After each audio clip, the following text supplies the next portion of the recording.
Awesome. Welcome, everybody. Thank you so much for joining us today.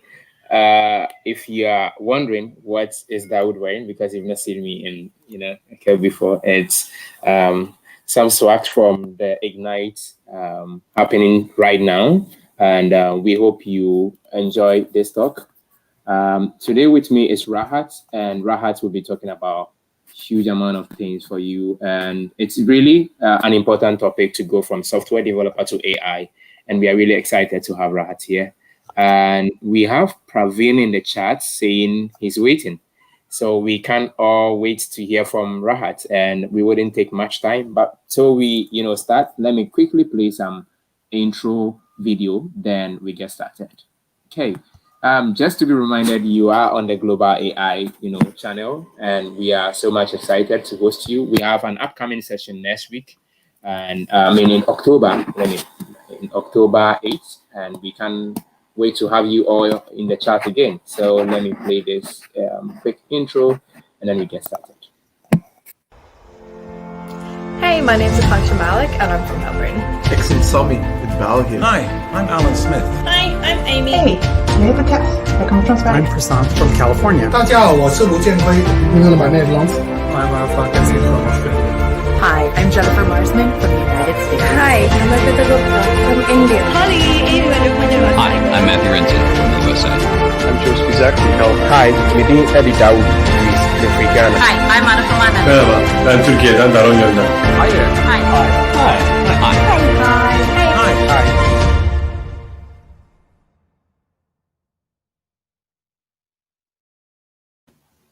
From the global AI community, and we are so much excited that you join us today. We're hoping to see you all in October, and then all the shows that we host.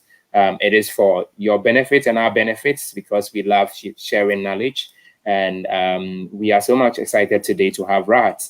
Hi, Rahat. Hey, how are you doing? I'm doing great. Your background looks so cool. Thank you. Yeah. But thank you for inviting me today to give my talk. And as you have already shared, that my today's topic is journey from software developer to AI developer. If you give me permission, I would love to start and jump onto the presentation. Take it away. I will just fade in the background, and then I'll be in the chat to assist. Perfect. Thank you. So, hello, everyone. Welcome to my presentation. Today, we will talk about a lot of interesting topics. So we will share we are hearing a lot of things that AI is the future, data science is the future, all those big hype stuff.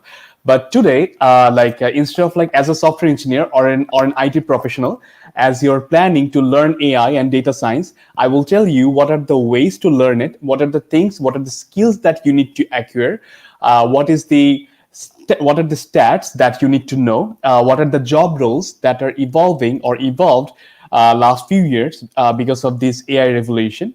The AI application development lifecycle. Before you do anything, you need to know, just like our software development approaches, we have AI application development lifecycle as well that we need to follow to come up with the best practice or the best model. I will tell you about those things, and also the tools and technologies that we use or that you need to learn to be an AI developer. So if I talk a bit about me, I'm Rahat Yasir, right now working as a lead AI developer at Audiovisual in Montreal, Canada. It's been 8 to 10 years I'm working in the AI industry with started my career as a software engineer, then worked as a in the research industry as well as a research scientist. And then last few years, I am developing a big AI applications that are serving millions of North Americans here. And it's been 6 times that I have got Microsoft Most Valuable Professional Award. I'm one of 4 AI MVPs in Canada, and because of my community contributions and work and everything, I got Canada's top 30 developer, 30 under 30, top software developer in 2018. So let's jump into the presentation then. So things that you need to know, I felt okay, you need to know some stats before we jump into the all the technical stuff.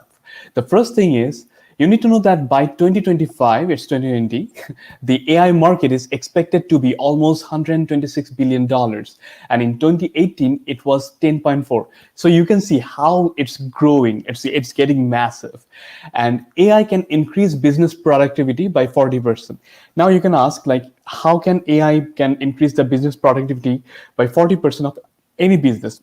It's not actually any business. So in case of like AI, we through AI we bring automation, we bring lots of like data analysis, we bring lots of new features, and you can get a competitive edge than your customers using AI and data analytics facilities. So that's how AI can bring 40% business productivity in your company. And only 15% of enterprises are using AI as of today, but 31% are expected to add it over the next 12 months. So it also shows that this is the right time based on the market projection to spend your time and have skills in AI, so that next few years you will have more market demand and you will be able to cope up with the market. And as we all know that recently we got a big hit because of COVID, and most of the industries are affected by that. But the interesting thing is AI sector has not been heavily impacted by stating or investing in it right now. It will be actually good for you, and whenever the economy will recover, you will get a huge edge. And at the same time, I also did some small survey, some query, and what I noticed that was really interesting, that not a lot of AI or data scientists lost their job in last 1 year, where companies are hiring more and more data scientists and AI developers these days in this COVID time to add more automation and add more different data analytics based decision making approaches. So you can see AI industry is not going to get involved by going to get affected by anything like COVID. So okay, so the things we see in a traditional software development role, we see front-end developer, back-end developer, full-stack developer, database developer or database admin, software architect, tester, team lead. These 7 roles are common in most of the software development roles, actually, in different companies. It depends on the size of the company or the team, but those roles in most of the cases are involved with any kind of product. But what happened with AI or the new era of data science, we have started to see some new roles. So data scientist, data engineer, big data engineer, data visualization developer, machine learning scientist, business intelligence engineer, AI or machine learning engineer, and AI architect. One interesting thing is all the 7 roles that we have, we are seeing these days, we have already seen in the traditional roles, we know what they are doing. The front-end developer, full-stack developer, they're each and every one have a different task to follow and the responsibilities as well. Just like that, AI developers or AI job roles that has evolved last few years, they have also very specific tasks or responsibilities to fulfill. Suppose data scientists, these are the people that are doing all the data analytics technique, and they have the technical capability to extract the meaning from the data. Data engineers, so if you can have multiple data stream. So data engineer are the one who are combining all the data stream through a one repository, so that data are a machine learning engineer or data scientist can work properly and apply different kind of pattern or algorithms on those data. Big data engineer, if you have a massive amount of data, someone needs to help to handle those data, design the infrastructure, maintain the infrastructure. So it is the task of that big data engineer in your organization. Data visualization developer, before you do anything in data science, you need to have the data repository, all of them combined in one place. You need to clean the data, process the data, so that the data is actually consumable and usable. And then what you do, a lot of times data visualization developers use different kind of tools like Power BI or even Tableau, or even they can have their own dashboard to find out different kind of visual a reflection of those data. So this has any value or not, all the graphs and things, and then you apply different kind of data scientist science approaches. So even the the graph that we see because of COVID, how many cases that are evolving every day, those are data visualization tasks.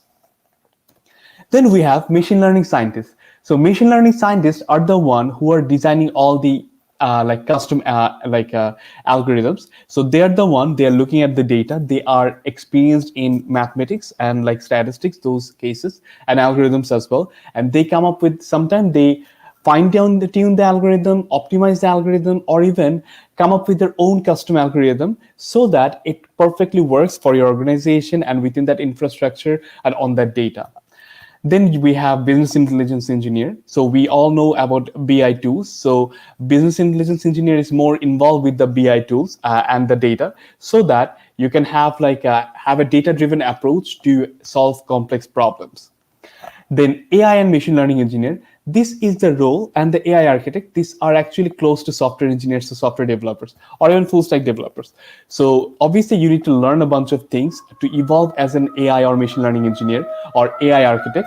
So for an AI or machine learning engineer, so they are the one who knows software development lifecycle, SDLC, who are good coders, who needs to learn AI application development lifecycle, who needs to learn how AI framework works, how what does we call what kind of optimization that we do on different kind of AI algorithms or AI applications. And then they are the one, they sometime design that end-to-end infrastructure that is consuming different kind of AI models, or using existing AI pre-trained models or networks, or using AI services within the software. So AI or machine learning engineer are the one they're also designing the deployment pipeline and monitoring pipeline as well.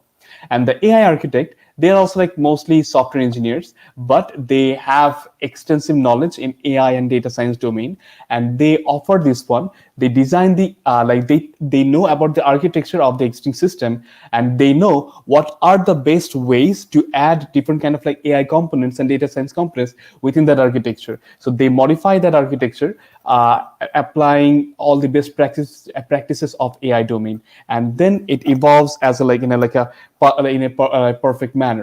So these are the 8 roles that has evolved in last few years: data scientist, data engineer, big data engineer, data visualization developer, BI engineer, ML scientist, ML engineer, and AI architect. So as a software engineer or software developer, as you're thinking to evolve and learn those AI application development lifecycle algorithms, or incorporate yourself more in this AI industry, these are the roles that you can think of to get in future. So, okay, what kind of what is AI application development lifecycle? Whenever we talk in general, we always hear, okay, AI needs a lot of data, or data science needs a lot of data. We just need to train the model, deploy the model, build the model. So those are very big topics. So train the model means a lot of things. Test the model, there could be millions of things under that. Same goes with deploying the model. So this is an end-to-end approach. So what is happening from that, if we take a few steps back from maybe 20,000 feet above the ground, we can see a bunch of data that are getting into this ecosystem, and on that ecosystem we are training, testing, registering the model, building image, deploying the model, and then using that model. But here we are also preparing the data. Okay, these are a typical end-to-end approach from a very high level. If we get into low level, then what is happening? So there are 3 approaches in any AI application development lifecycle. First one is preparing your data. Second one is build and train your model. Third one is deploy and predict your model, predict based on your model. So prepare data, training and building model, and then deploying and testing. So these are the 3 approaches. Interesting thing is, the preparing data takes almost 50% of your entire time. And then you have build and train model. It takes 30% of your time, and then deploying and predicting model takes 15 to 20% of your time. So you have the data. This is the first step of any kind of AI application development lifecycle.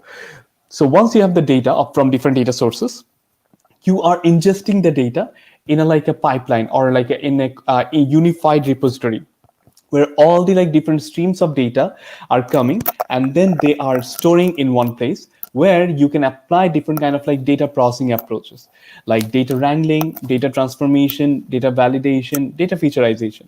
Now you can ask me, so why do we need data wrangling, processing, data transformation?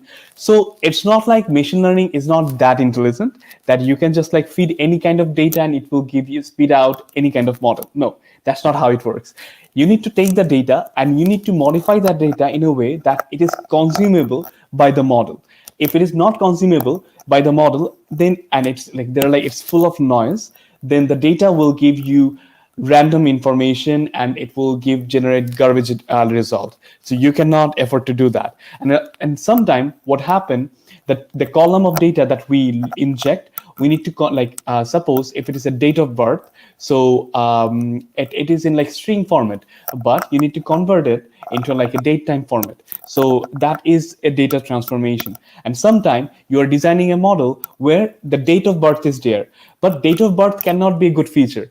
What you can have a like good feature, the age of that user. So in that sense, what you do, you take the data, you check the type of that column, and then you modify it from string to date time, and then you can modify subtract from today's date to that date of birth, so that you have the age of that individual, like 20 years, 30 years, 40 years, 50 years. So that age group, you can do different kind of like data and processing on those age group and hierarchy as well, and you can consider that one as a feature. And then those steps are called like data analysis or data wrangling or data featureization. So these are the key steps of your success to build your model. Any kind of like AI model, like the success of any kind of AI model, like largely depending on how good you are doing the feature processing, the feature engineering. If you do really good feature engineering, the life of the model will be really easy and 80% of the tasks are done, and then you will just like apply the model. Okay, once you process the data, once you do all the hard work and the data is consumable by the model and data makes sense to you, then what will you do? Then you will apply a bunch of like algorithms. So what kind of algorithms? Based on the result you want, you will select the algorithms. Suppose you want to classify between two classes whether there will be rain tomorrow or not. So it's a two-class classification. So you will have to select a two-class classification algorithm for that classifier. If it is a multi-class classification, you will also like select a multi-classifier. But if you're predicting the percentage of rain tomorrow or like some number or insurance premium, then in that sense, you will have to use, suppose, a regressional model, like a logistic regression or like something like that, that will give you a number based on the data that you're providing. Or if you're just like finding, like clustering some data, finding some anomaly, or forecasting something of next 1 month of your sales, then you will have to like detect select time series algorithm or something else. Or if you're doing any kind of like image processing, then you can decide any kind of like convolutional neural network based algorithms, or use a pre-trained model or something like that. There are like whole like topic on that. So you will select the based on the output that you want, you will select the algorithm and the type of the algorithm. Once you select the algorithm, again, you will see, suppose regression, as it is predicting single value, there are like hundreds of regressional algorithms. So which one to use? So as a data scientist, there are a bunch that I always use, and I have the intuition, I have the experience. So I can select, okay, I will use these 2, these 3, these 5. These are the best one for this. Suppose XGBoost or something like that. But as someone who is learning, so in that case, it could be sometimes confusing for you.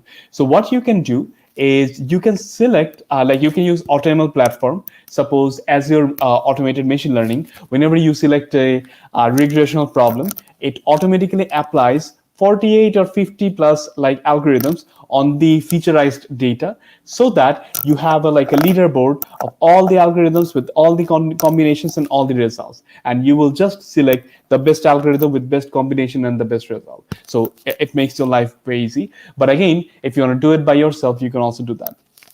While you're doing it, you also do lots of hyperparameter tuning. So what is hyperparameter tuning? You can ask. So during each model, when we are training, there are lots of extra parameters. So we need to select those parameters, we need to fine tune those parameters. So we need to select different combination of values for those parameters to get the best result for that model on that data. So you will do that. And once you have come up with the best model, then you will go into the model testing and validation phase. Okay, that's how you train your model. So the model training is nothing else. The data that you're providing, you are generating a big binary representation of that data based on these algorithms. So it's not learning anything new. It's just learning different kind of patterns from the data. If your data is garbage, it's not showing much pattern, then your model is not useful, obviously. If your data is valid and it's giving you like right information, then the model will be production ready. But at the same time, you will do different kind of like model testing. Like you can do multiple type of like testing on the model. You can test how much resources it's consuming before putting it in production, how much like time it is taking, because in production you want to generate like come up with the response as soon as possible. You cannot wait for a long time. So that's why it is important. But at the same time, you can also see, do A/B testing, or even you're integrating this model with your system, you can also like test in other ways whether this model makes sense or not. Is giving you garbage result or good result. Suppose if I just give an example, you have designed a model that is predicting the insurance premium of of a user. So you have two users. Suppose like one user is 45 years old. He's like driving from last 20 years, and he doesn't have good he has a very good record. But someone who is a new user, 25 years old, who is just driving from last 2 years, when you are calculating the discount for those insurance, because of those two users, and as they're not driving much because of COVID, you will if your model is giving more discount to the experienced user and less discount to the new user, it means it's valid. It's not giving garbage result. But if it is the opposite, then you will have to dig more into the model to see whether it's valid or not. And then once you finalize the model, you have all the binary files and you have the script for the data transformation. Then you will deploy the model. So how do you deploy the model? So model deployment is nothing. It's just like you have one binary file, you have one script, or you can put that binary file in a container, Docker container, and then you can wrap it with the API, and you can call that API from your mobile app or desktop app or web software, web application. So what you do, you just send one JSON request example, and with 10 or 15 values of username, user information, how many years that he's driving, is there any issues or not, and then it will just return a single value, that model, that API, which is 20%, 30%, 40% as the predicted discount for that person. So the way we are deploying it, taking the binary model, putting it into a container, wrapping it into an API, and then assigning some resources like 1 gigabyte of RAM, 1 core of mini core, or 1 core of CPU. This process is called model deployment. So there could be different environments, testing environment, production environment, but that is the generic approach. Once you deploy the model, you will also monitor your model. This is actually very important, but a lot of companies I see that are not focusing much on this model monitoring. So why? Suppose if you design a model that is predicting what kind of clothes that you need to wear based on all the new trends of Pinterest. So that model is giving you great result today. But 2 years down the road, whenever you are using the same model, if you don't retrain that one and monitor the results of the model, as the model is already trained on an old-fashioned data, 2 years before, previous data, then what will happen? It will give you old information. And in that case, if you still consider that one in the production, it's not going to give you good result. So you need to find out data drifting. You need to find out model monitoring to see this model is still giving a valid result or not. If it is not, then you need to retrain the model with the new data. So as a software developer, you need to know this approach before you jump into the AI industry, because AI is not just using 1 or 2 APIs. Yes, you can just, if your your use cases are very tiny, you can do that, but it's always good to have proper information, like the application development lifecycle, at least in the AI domain, like preparing the data, building and training model, deploying and predicting the model. So as we were also like talking about hyperparameter tuning and AutoML, I just want to show one GIF. So what happened? So this is like a manual approach of hyperparameter tuning where you select multiple algorithms and also you select multiple level of like combination of hyperparameters, and you get like multiple models as well. So in this way, you may get like tons of models on like applied. You can apply hundreds of algorithms or like 10, 15, 20, 50 algorithms, and like you can have like lots of hyperparameters per algorithm. So in that case, it's a huge thing. So I always suggest not to try to reinvent the wheel. There are lots of like infrastructures like Azure Machine Learning or others that you can just like take and like use them, and all those like things will be automatically handled by your infrastructure. Then I want to show one more thing about Azure Machine Learning Ops. So we all know about like DevOps, but Azure is also like with the evolvement of machine learning, we also like see a new role in the market, that is machine learning ops. So just like the way DevOps design the infrastructure, like they're responsible for scalable like operations. They are like hosting all the systems, and they are like monitoring all the management, loading. So they're doing all those things. For machine learning models, machine learning ML ops are responsible for that. So this is like a small architecture on Azure machine learning and pipeline. You can see if we just like focus on this side, you can see there are like two approaches. One is Azure machine learning, like ACI, container instance, and another one is AKS, which is Azure Kubernetes service. So once you have the model and everything is done, you have done the testing and you are ready to, like, you have trained the model, you have evaluated the model, then you register the model using Azure like ML model management. Then you will get two options. One is ACI deployment or production or AKS deployment. So if you do ACI deployment, that is mostly for staging stage or QA environment, but like to test the service, to test the overall approach, to test the runtime, to test the resources. But if you are in production environment, then you will deploy it in AKS as your Kubernetes service, where you can also like test it, but it is more scalable. You can like scale that one. You can like assign more closely, and it's like it's in a Kubernetes cluster. So yeah. So it is also like coming with the Azure machine learning overall environment. You can just use that one easily and like to build your model and host your model very easily. Okay, so those were the thing that I wanted to talk about, the like overall like machine learning or AI like application development lifecycle. But as you're a software developer, you have a bunch of like responsibilities today. But when you will evolve as a machine learning or AI developer, you will have a bunch of responsibilities, added responsibilities. So what are they? So actually, machine learning or AI engineer or AI developer, they're kind of like the coordinating between data scientists and business analysts. Business analyst knows what is the value of this data, what are the business knowledge that they need, the business domain, and the data scientists are the one who are applying all the algorithms. So you will be in between these two. You will automate the infrastructure used by like that will be used by data science team.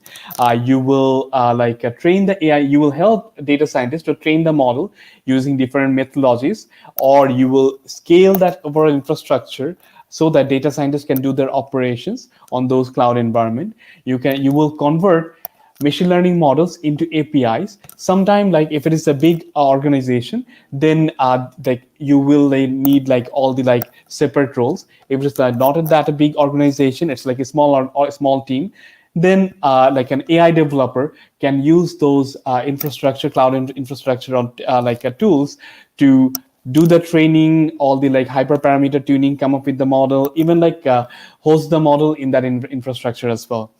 And yes, test and deploying the model. These are one of like two of the like top things that AI developers do, as they are from the software engineering background, and like they're the one who are also responsible to design minimal viable product in a small amount of time and like optimize those model if you need to. So sometime if you have like one business case where you will detect like humans or some kind of like activities from cameras. So you have used some massive data set, you have used some massive GPU memories, and then you have trained the model. But when you trained it, it took days and weeks, you were okay. But when you put it in production, then you will realize, okay, it's taking 2000 by 2000 big data like image frame, and it is taking even like a big GPU, a JV100, and it's also like taking few seconds to return whether there is any activity or not from that image frame. So can you put it in production? No. People will get confused whenever they're trying to use it. They will see that the response time is too much and it takes like huge bandwidth as well. So in that case, you will have to optimize the AI model using different kind of like frameworks or libraries, tensor core, TensorRT, like, or even like a different kind of like runtime environment as well, like Onyx, so that your model is more consumable and optimized. And again, you will have to, as an AI developer, design the monitoring and tracking environment as well, where through which you will track the data drift, what is happening, all the like model performance and everything. So, okay, but again, is it just like learning about like Azure machine learning? No. As you are a software engineer, you're writing code, you're contributing, and you want to like write machine learning code as well. You need to like learn something more. So now I will talk about the skills, like all the like frameworks that you need to learn, and also the best practices in this AI development domain. So the skills that I felt that you need to learn is, obviously you need to like learn Python, because all the like available libraries for data science and AI are, fortunately or unfortunately, written on Python, and you will have to use Python on your daily life. There was one time like people were using R. There are like lots of frameworks for like ML.NET or like C# as well. It depends, but Python is the best choice. And you need to like to design the API. You can also like use different kind of like web environment, but you can also like use Java. And to optimize your model, sometime like to go like very deeper level, you need to get into the C++ code. But there are like Python API as well these days of all the like frameworks like tensor core, TensorRT. So you don't need to go into that like low level. But if you want to go do like all the modification and all the like optimization in CUDA level, then C++ will be the best approach. That's why I mentioned like Python, Java, C or C++ are the most demanded programming languages for AI and data science. And like skills, as you're a software developer, I believe you are already familiar with software development lifecycle and tools. You need to know like the modularity, OOP, classes, design pattern, those stuff. Those are like very basic stuff. But at the same time, you need to learn and you need to know AI application development lifecycle, because you are the one who is connecting the software development lifecycle and AI application development lifecycle together, so that you can deliver like AI-enabled products to your customer as soon as possible. And you need to have like some basic information about statistics, mathematics, about like all those like AI like basic functions, or AI basic like modules. So it's not too deep, but like you need to have like basic information. I will also like share some resources that you can use to learn those things. Not the mathematics part much, but at least the statistics part, or the things that you need to go through. And for like algorithm or understanding, you need to know machine learning like algorithms, deep learning, neural network approaches, and you need to know about like machine learning platforms, frameworks, or libraries. Like I will also like show some libraries or frameworks that you will have to learn to evolve as an AI developer, a machine learning developer.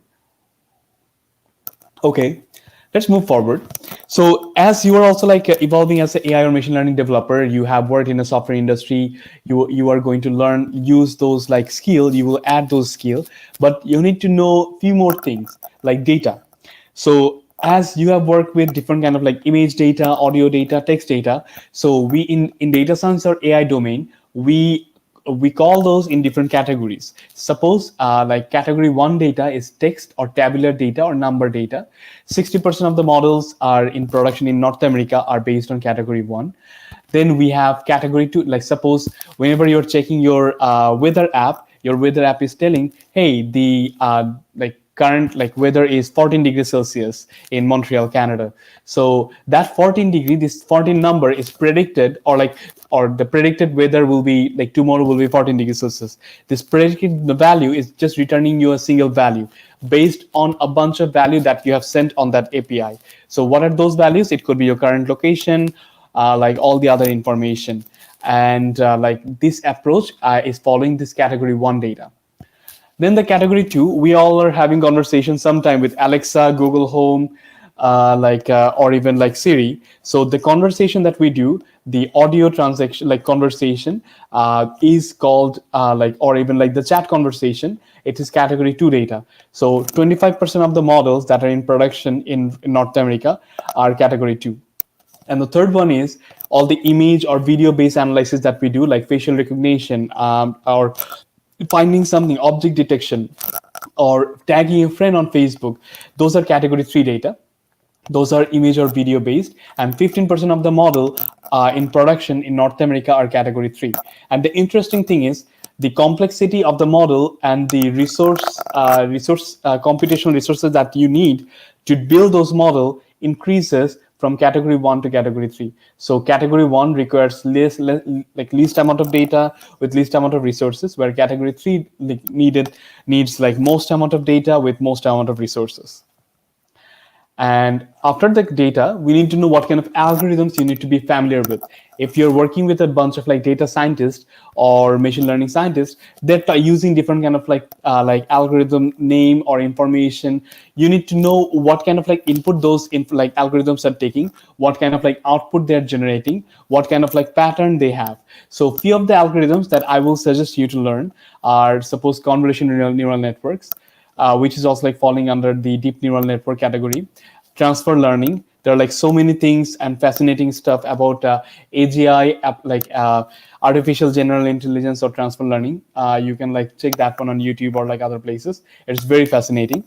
For category 1 data, there is like time series analysis or time series forecasting to predict what will be the growth of your company, what will happen in future, those things. Anomaly detection in your like banking application, or like if there is any fraud application, like fraud transaction happen, or something else, something unusual that is considered as anomaly. So you will also use anomaly detection algorithm to flag those cases. But for data processing, as it is the first step, you need to learn about data clustering, data classification, encoding, wrangling, data pre-processing steps. So there are some still reinforcement learning, adaptive learning are not that familiar or that common in the market, a bit fancy algorithms, but it's always good to have information about them because that's where the world is going.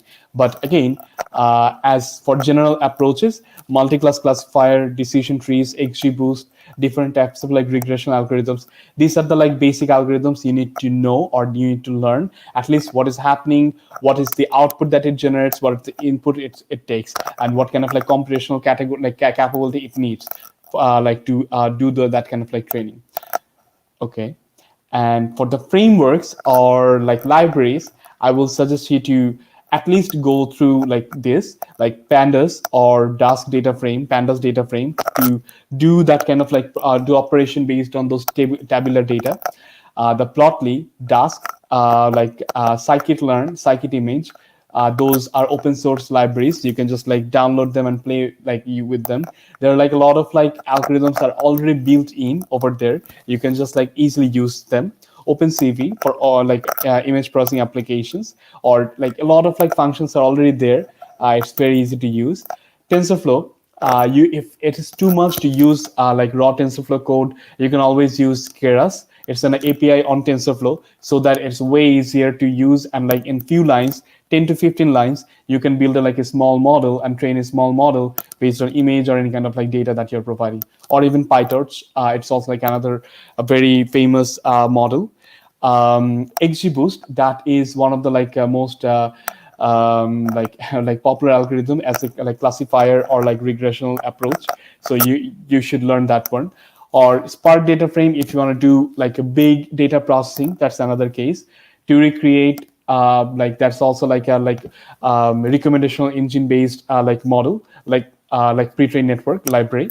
And TensorRT if you have designed a model and you need to like optimize it more for the training approach because it is taking a lot of time, or for the testing approach or the production environment because it is also like taking a lot of time to predict, you will use TensorCore and TensorRT like library to optimize them more. Then what we have, and this is the most like least like the last slide, but the most important slide so far, AI development principles. So when you are evolving or thinking to like change your career from a software developer point of view to AI developer, so you need to learn a bunch of things, or like you need to consider a bunch of like principles.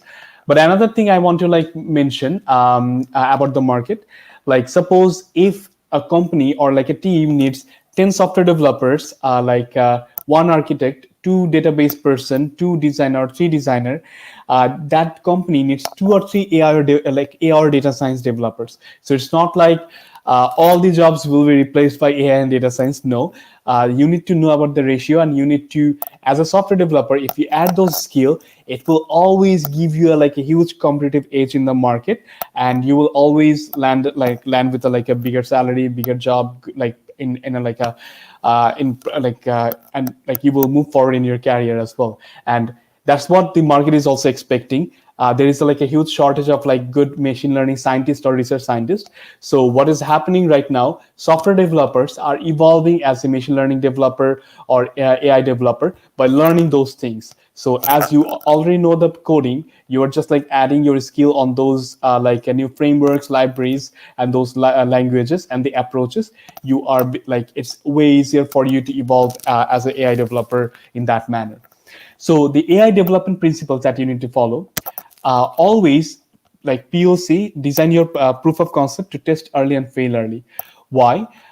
There are a lot of myths as well that 80% of the approaches in AI or data science domain are failing or they fail. So yes, it is, because it's not a magic, it's mathematics and statistics. So if your data has no value, if you if it is full of garbage, if it is it's very noisy, then obviously it's gonna fail. Or if you take a wrong approach, while designing all the AI application, then it is gonna fail. You need to take a proper approach. You need to have proper data stream. You need to have proper infrastructure to to design or incorporate AI properly. So in that case, keep your mind, design the POC in a small scope so that you can test early and fail early. You don't lose much. Second thing is the 80-20 rule for AI. It's also an interesting thing because 80% of the use cases that companies are using, they can be replaced by those managed AI services. Suppose cognitive service, it has maybe 25 or 30 plus AI services, models that are already built, maintained by Microsoft, and they're already hosted. You will just use that API and then use that one and integrate that one in your existing system. So in that case, you don't need to reinvent the wheel or retrain anything. You can follow that 80 and 20 approach, where 20% of the cases, yes, those AI managed services are not satisfying your 20% of those needs. In that case, you will have to have a custom pipeline, custom training, and all those things. But when you're designing an AI application, keep it in your mind with that 80-20 rule. Don't just train everything from scratch. Centralize your data pipeline. You can have data stream from different pipeline from different type of data, different categories, different repositories. Before you jump into anything, try to have a one centralized repository of all the data stream so that you can combine them together in one place, and it's way easier to do the end-to-end data processing or applying the data in a very distributed manner. So try to have a centralized data repository before anything. Enterprise scalability of your MVP. Whenever you are designing the MVP, a lot of times data scientists science projects fail, or we need to refactor from the zero, because after designing the model, hey, it's doing really great.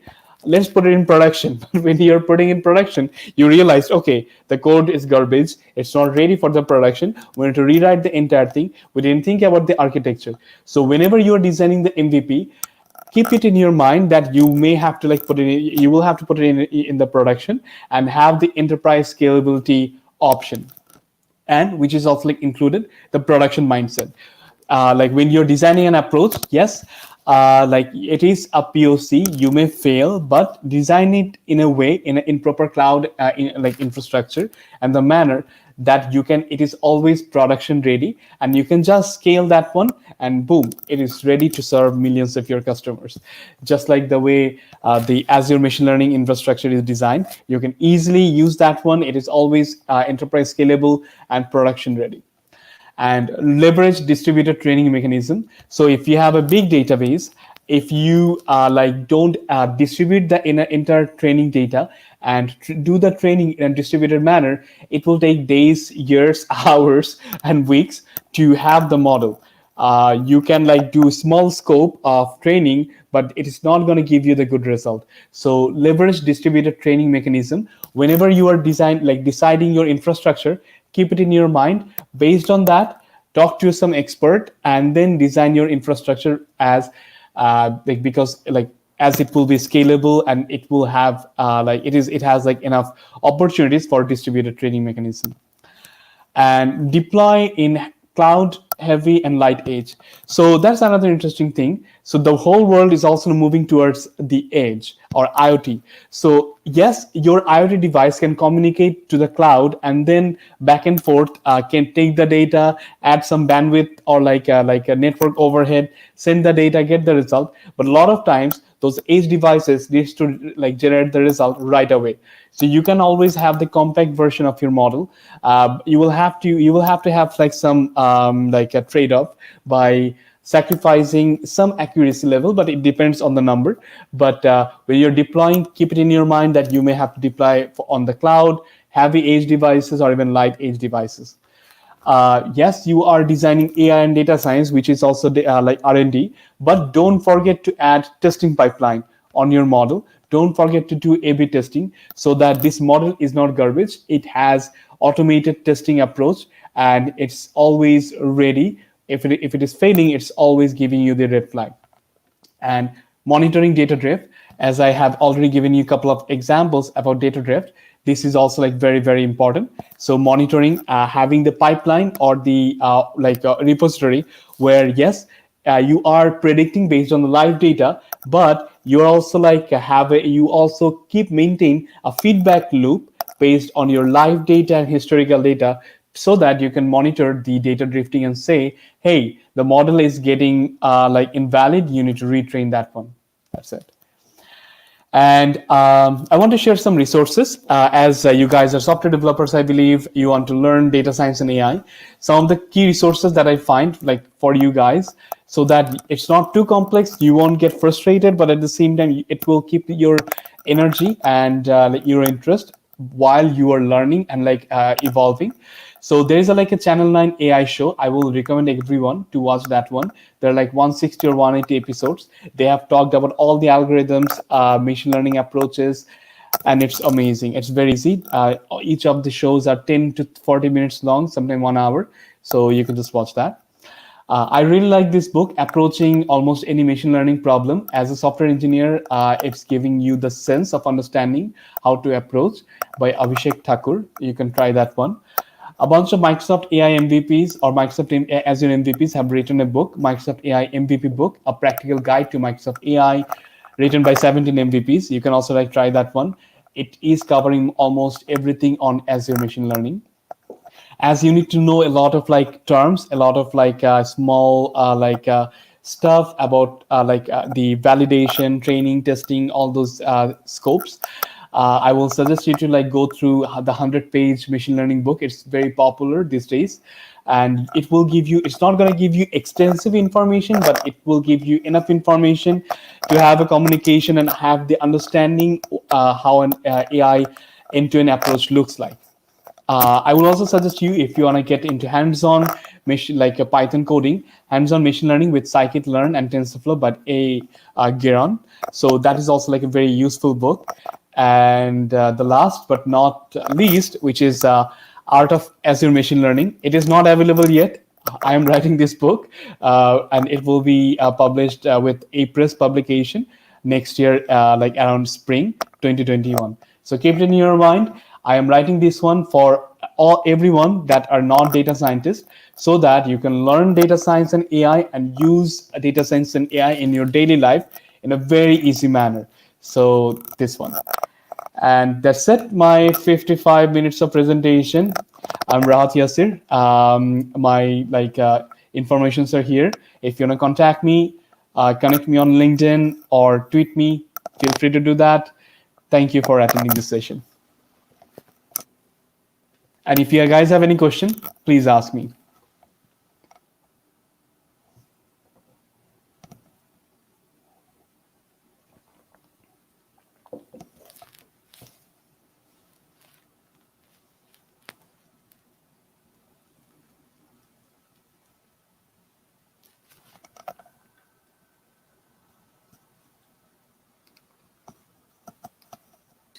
Great. So that was a great presentation, but I see some quick questions in the chat. Okay. And let's just pick one of them. How can we prove that we have got such skills? Online course like from Udemy, Udacity, joining open source projects, like how can we have? Yes, doing those online courses always works. I will always recommend everyone to do those online courses. But I will also like add one thing. There are a bunch of like certifications like DP100, Data Science Certification of Azure, AI100, Azure AI Engineering Certification. There are like a couple of like data engineering certification. There are certification for AWS, Machine Learning Specialist, Google Specialist as well. So yes, take those online courses and then do those like 2 or 3 certifications and then move with them in the market. You will get way more respect than just like doing those online certification, because you have learned it, done those online courses, but you also prove your value or your knowledge through those certifications. Amazing. Yeah. So that's a quick one. You need to go deeper apart from the Coursera and Co. You need to still take up some Microsoft certification exam. And then, by the way, we are in Microsoft Ignite, and then there are like cloud skills challenge available that would give you free certification that you'll be able to write, exams, Microsoft exam for free. Please go and then register. I think it's not late to register for Ignite. So go register and then get some of the, vouchers and take a certificate from Microsoft, because Microsoft certificates are, valid, and they're respected that much. So very quick question again is that, which is your main area of focus? Like, is it natural language processing, computer vision, and etc.? Which one is your... To me, I did my master's in computer vision, and I have worked like 6 years in computer vision based application designing. But at this point where I have almost touched everything, and I'm more into high level AI application designing end to end. So for my based on my client's need, I'm using all of them. So yeah. Mm-hmm. Amazing. Okay, so that was a quick answer over there. If you have any question, please, you have some small minutes around, you can still ask. Rahat is still around for just some couple of seconds. So if you still have some question, you can, ask. Okay, so yeah, just a second. Yeah. Okay, let me check out. What question do we have? Okay, thank you. Nice to know. Please give me a list of recommended certificates. I think one of them, he mentioned a couple of them. DP100, which is like data science under Azure, AI100, which is for AI engineering, and there are a bunch of 2 of them for data engineering. They are DE or 100 or 200 or DE 200, 201. So just go for AI certification Azure. It will always help. Amazing. So nice to know. Please give me a list. Okay, I featured that. And then he said, how much of your work is divided into software development and AI development? In percentage wise, how would you rate it?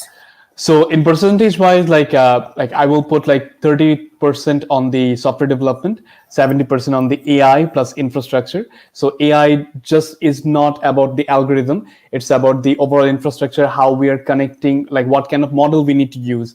Can we use just existing models or not? What are the testing strategies we need to take? Is it possible or not? And then we design the clients like tools like a web or mobile application, and then add AI as a API. So I design mostly the end-to-end approaches, but we have always engineers who are into like those product development. Yeah. Amazing. So that's really great. That's really great answers over there. Thank you so much for taking our time to join us today. It's been really fruitful. The tons of things that I've shared, from software to the AI journey. Now you all know. Just play this video back again and then listen again and listen again. And I mean, take it as your guidance, and it would really benefit you. We are super excited that we had you today on the show, and you really gave your all, and we really appreciate it. Thank you so much, and I really enjoyed talking there. Thank you. Amazing. I can see a lot of thanks in the chat as well. People are really excited. Thank you so much. Thank you. Okay, so before we go, we're just reminding you that you can go to the Global AI website. Let me get you a link quickly. globalai.community. Okay, just a sec. Let me see this up. Yeah, so we have a couple of events coming up. Check up on the Global AI, globalai.live, and you would get a couple of resources that can really, help you. And we actually have an event coming up, and we want to invite all of you in October, from October 8th, and we want to invite you to tweet and then talk about the event, invite your friends, and the first 1,000 people to register are going to get swags. I mean, 1,000 people. So you should register very quickly, and then stay tuned for our upcoming sessions. Thank you so much. Once again, it was a blessing to have you. Let me drop in some video. Hey, my name's Function Malik, and I'm from Melbourne. Texan Sami in Belgium. Hi, I'm Alan Smith. Hi, I'm Amy. Hey, neighbor test. I come from Spain. I'm Prasant from California. 大家好，我是卢建辉。My name is Lance. I'm Rahat Yasir from Australia. Hi, I'm Jennifer Marsman from the United States. Hi, I'm Gupta from India. Hi, I'm Matthew Renton from the USA. I'm George Bizak from California. Hi, Midi Edi Daoud, Ghana. Hi, I'm Ana from Anna. Merhaba, ben Türkiye'den Daronya'dan. Hi there. Hi. Hi.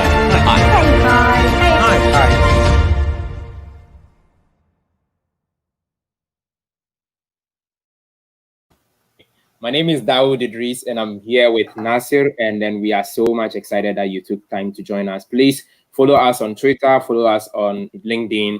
My name is Dawood Idris, and then his name is Rahat Yasir. You just type it in LinkedIn and you'll get him. And also check up on the Global AI channels. You will see his Twitter handle. Just click on it to follow. Thank you so much, and have a nice day ahead. Thank you.